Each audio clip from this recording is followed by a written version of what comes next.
Hi, this next video is going to build on what we learned last time about the proposal.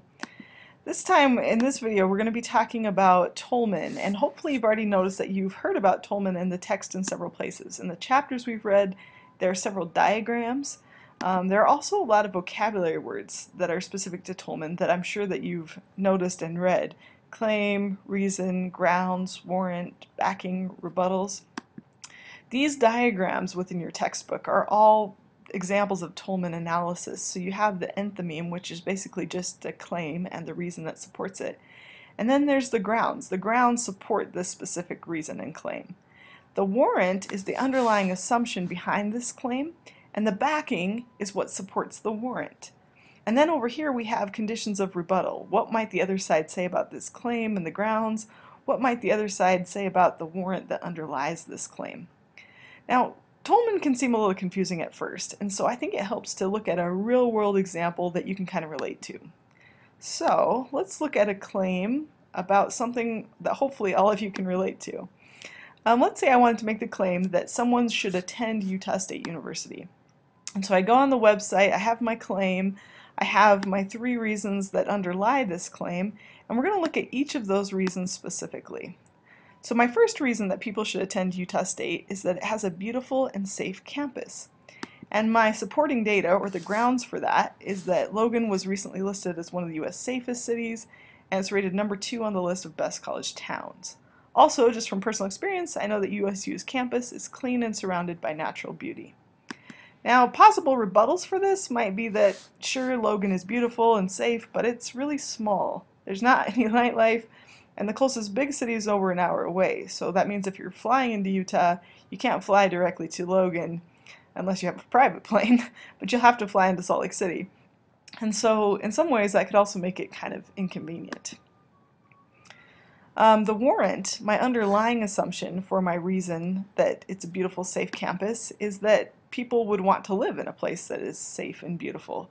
My support for this is Ralph Waldo Emerson, who's written a lot about how nature and education go together, and also Maslow's hierarchy of needs. If you're not familiar with that, basically Maslow says that if you don't have your basic needs, like specifically safety, met, then your other needs are not going to be able to be met. You're not going to be able to push yourself to do things like engage in something like learning, for example, because you're too worried about being safe.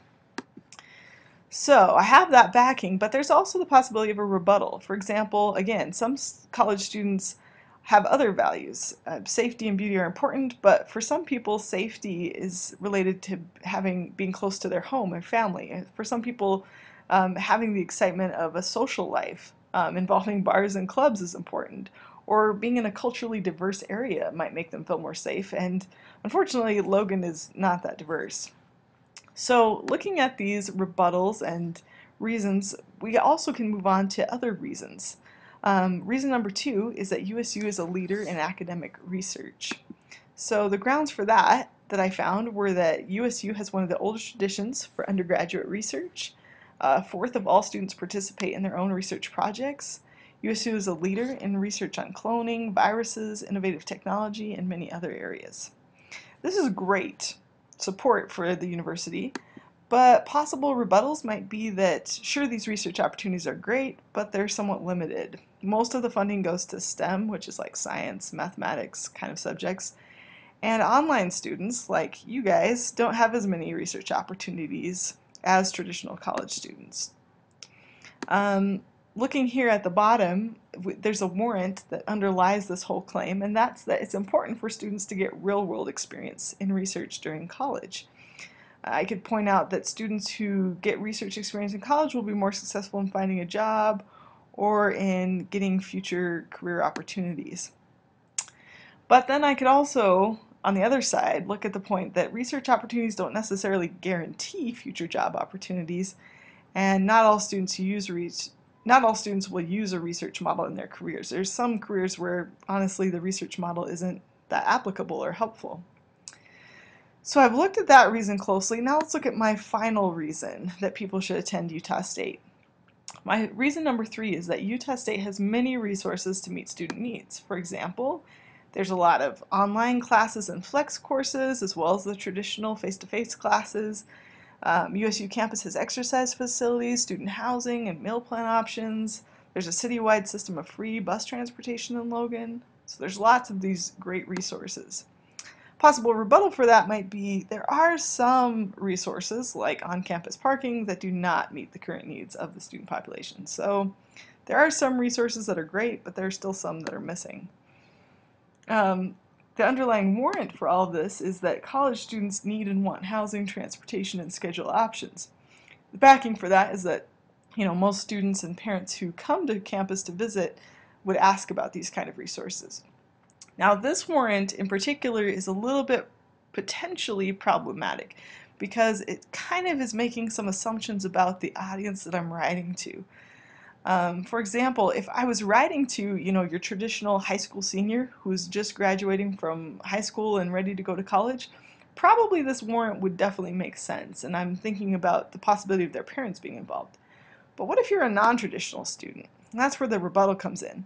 Not all students or parents are even aware of these options, and some of these options actually make schooling more expensive, but also some of these options aren't applicable to all students. Again, if I was writing to, instead of if I was writing to high school students, if I was writing to you, my online students, I'd probably want to focus more on specific resources that are specifically applicable to you. What's going to make Utah State great for an online student? It's not going to be the health center. It's going to be other resources. So how I choose my reasons and my backing should be connected to my audience. So we've looked at this overall Toulmin sample, and the goal here is, I hope that you've noticed that as I've looked at each one of my reasons and looked at the rebuttals, it's given me ideas for how I need to expand my argument. Places where I need to strengthen it, or places where I need to add on some things, or places where I really need to think about the audience that I'm writing to. In the end, what I hope will happen is that your Toulmin outline, your original Toulmin outline, might be something like this, but eventually it will lead you to something that looks a little bit more like maybe this, where you have a claim and then you have a bunch of reasons underneath that claim, but within those reasons you also have a more focused approach. You know what each one of those reasons is doing for your argument. It might be establishing cause and effect. It might be connecting some of your ideas. It might be helping you to evaluate what's most important. It might be helping you to kind of dig deeper and get at the issues that are at the core of the value. Or it might be a combination of these things. But the Toulmin outline is really designed to help you to create this stronger and more sophisticated argument. In the end, the goal is that, just like with music, that this outline will kind of be this composition. It'll allow you to get some of these notes down on paper, and so that when you go to play or when you go to put this argument together, your audience will not have a negative reaction. They won't be bored, but they'll actually be really excited. You'll notice that your argument is starting to connect with people. And Toulmin allows you to test that. So this week, as you're working on your Toulmin outlines, again, start simple, look for your basic claim and the reasons that support it, but then also be aware that I'm going to be giving you feedback so that you can strengthen that argument and make it as sophisticated as possible.